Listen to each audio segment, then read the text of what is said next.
నేలతాడి యొక్క వృక్ష శాస్త్రీయ నామం కర్కులిగో ఆర్కియూయిడిస్, కర్క్యూలిగో ఒచియోయిడ్స్.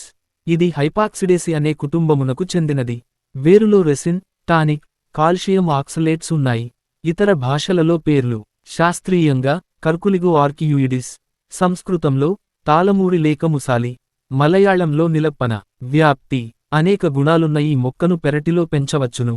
ఇసుక నేలలు ఈ మొక్క పెరుగుదలకు మంచిది. ఈ మొక్కలను అరణ్యాల నుంచి సేకరించాలి. లైంగిక వృద్ధికి: నేలతాడి వేరును లైంగిక వృద్ధికి వాడే ఔషధాలలో ఎక్కువగా ఉపయోగిస్తారు. నేలతాడి వేరు శతావరి, బోడతరం, మోదుగ విత్తులు కలిపి చూర్ణం చేసి తగు మోతాదులో తేనెలో తీసుకుంటే ముసలితనంలో వచ్చే నిస్సత్తువ పోతుందని అంటారు.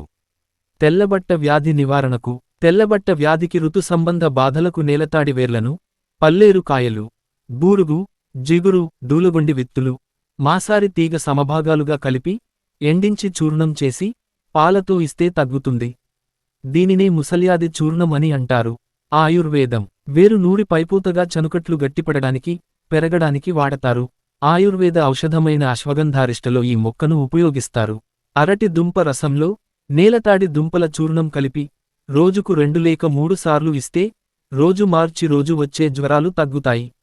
ఈ చూర్ణాన్ని పిపళ్ల చూర్ణములో కలిపి తింటే జీర్ణ జ్వరాలన్నీ పోతాయి. వన చూర్ణంలో నేలతాడి దుంపల చూర్ణం కలిపి గుంటగలిజేరు రసంలో తీసుకుంటే సకలవాత వ్యాధులు హరిస్తాయి. ఈ చూర్ణాన్ని మజ్జిగలో కలుపుకుని ప్రతినిత్యం తీసుకుంటే బొల్లి వ్యాధిగ్రస్తులకు చాలా మంచిది. కొంత కాలానికి గుణం కనిపిస్తుంది. నేలతాడి చూర్ణం త్రిఫల కషాయంలో 2 లేక 3 పూటలు 40 రోజులు తీసుకుంటే జలధరు వ్యాధి తగ్గుతుంది.